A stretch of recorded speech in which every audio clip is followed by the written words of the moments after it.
और जितने दर्शक ये देख रहे हैं उन सबको मेरा नमस्कार, मेरा प्रणाम।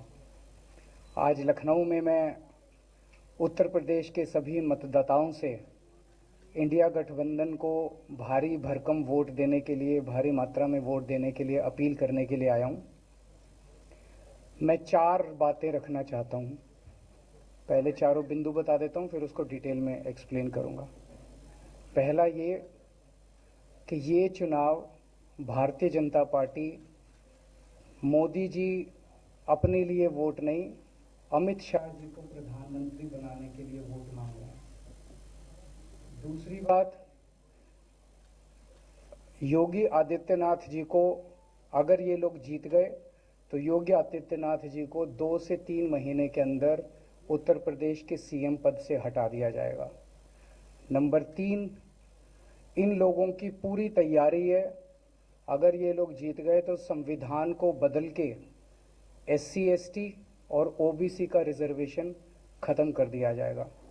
और नंबर 4, जो आंकड़े अब देश भर से आ रहे हैं वो ये दिखा रहे हैं कि 4 जून को इंडिया गठबंधन की सरकार बनने जा रही है और NDA को और BJP को बहुत कम सीटें मिलने जा रही हैं।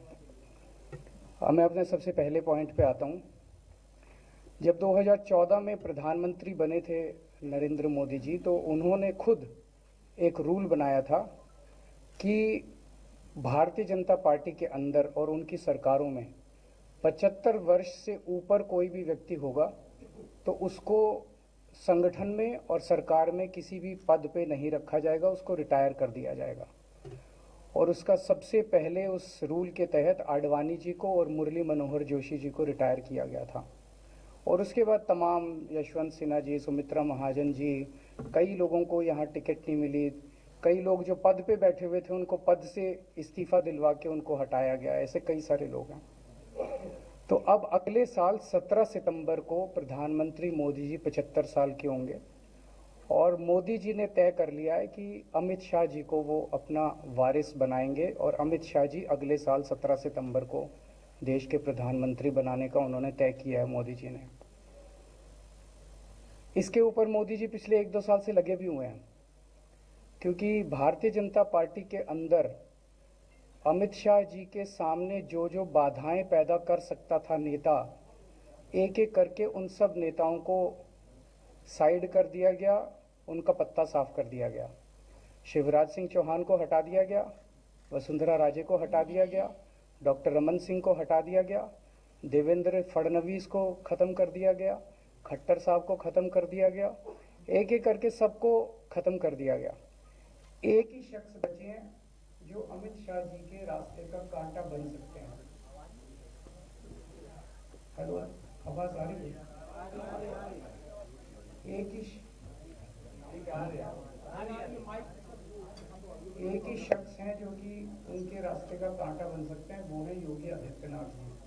अब योगी आदित्यनाथ जी को इन्होंने हटाने का पूरा मन बना लिया है और अगर इनकी सरकार बनी तो 2 महीने के अंदर योगी जी को भी उत्तर प्रदेश के सीएम से हटा दिया जाएगा। मैंने दिल्ली में 3-4 दिन पहले ये प्रेस कॉन्फ्रेंस की थी और ये दोनों मुद्दे उठाए थे। जैसे मैंने मुद्दे उठाए थे तो अमित शाह जी ने और उनके कई नेताओं ने अपनी भावना प्रकट की कि नहीं, मोदी जी को 75 साल में इस्तीफा नहीं देना चाहिए, मोदी जी को 75 साल पूरा कार्यकाल पूरा करेंगे। उन सब की भावनाओं की मैं कद्र करता हूं, क्योंकि अपने नेता के लिए जब भी ऐसी बात होती है तो सब लोग सामने आके बात करते हैं। लेकिन बड़ी बात यह है कि मोदी जी ने ऐसा नहीं कहा कि मैं 75 साल पे इस्तीफा नहीं दूंगा, मैं रिटायर नहीं होऊंगा। उनका अपना बनाया हुआ रूल है और मुझे पूरी उम्मीद है कि मोदी जी का अपना बनाया हुआ रूल है और मोदी जी अपने रूल को फॉलो करेंगे। नहीं तो लोग कहेंगे कि मोदी जी ने ये रूल आडवाणी जी को हटाने के लिए बनाया था, जब अपनी बारी आई तो नहीं। तो मोदी जी इस रूल का फॉलो करेंगे, ये पूरा यकीन है देश के लोगों को कि उन्होंने खुद रूल बनाया तो खुद फॉलो करेंगे। दूसरी बड़ी बात जो हुई कि जब मैंने कहा कि योगी आदित्यनाथ जी को 2 महीने में हटा दिया जाएगा, इस पे अभी तक भाजपा के किसी नेता की टिप्पणी नहीं आई है। 4 दिन हो गए। इसका मतलब ये तो कंफर्म करता है कि उन्होंने पूरी प्लानिंग कर ली है और उनके पक्ष में कोई बोलने के लिए तैयार नहीं है योगी आदित्यनाथ जी के। तो उनका हटना अब लगभग तय है कि योगी आदित्यनाथ जी को उत्तर प्रदेश के सीएम पद से हटाया जाएगा। दूसरी चीज मैं उत्तर प्रदेश के सभी मतदाताओं को कहना चाहता हूं कि पिछले 4-5 महीने से इन्होंने शोर मचा रखा है 400 पार 400 पार 400। क्यों? कहते हैं नहीं मोदी जी कुछ बड़ा काम करना चाहते हैं। तो लोगों ने खोद खोद के पूछा भाई क्या बड़ा काम करना चाहते हैं, कुछ बताओ तो सही। तो उन्होंने नहीं बताया। लोगों ने फिर अंदर से पता किया कि बड़ा काम ये करना चाहते हैं कि देश से रिजर्वेशन खत्म करना चाहते हैं। हम जानते हैं कि इनका जो पूरा इकोसिस्टम है, आरएसएस, बीजेपी, शुरू से ये लोग रिजर्वेशन के खिलाफ रहे हैं। इनकी पूरी की पूरी मानसिकता रिजर्वेशन के खिलाफ रही है। तो मैं सभी लोगों को ये आगाह करना चाहता हूं कि ये बड़ा काम इनको 400 पार इसीलिए चाहिए क्योंकि ये रिजर्वेशन खत्म करना चाहते हैं। संविधान को, बाबा साहब अम्बेडकर ने जो संविधान बनाया था उस संविधान को ये तार तार करना चाहते हैं। पूरे देश भर से अब जो ट्रेंड आ रहे हैं वो ट्रेंड ये दिखाते हैं कि भारतीय जनता पार्टी को 250 से भी नीचे, मेरे हिसाब से 220 के आसपास, 3-4 दिन पहले भी मैंने कहा था 220 से कम सीटें इनकी आती हुई नजर आ रही हैं।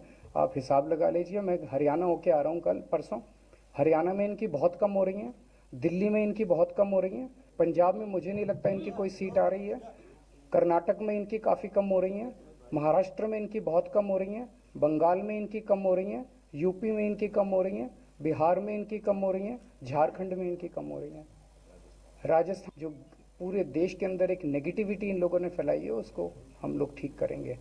मैं अंत में उत्तर प्रदेश के सभी लोगों को अपील करना चाहता हूं कि इंडिया गठबंधन के, यहाँ पे सपा और कांग्रेस का गठबंधन है, इंडिया गठबंधन का जो जहाँ से कैंडिडेट है उसको भारी मात्रा में वोट देकर आप सब लोग जिताइए।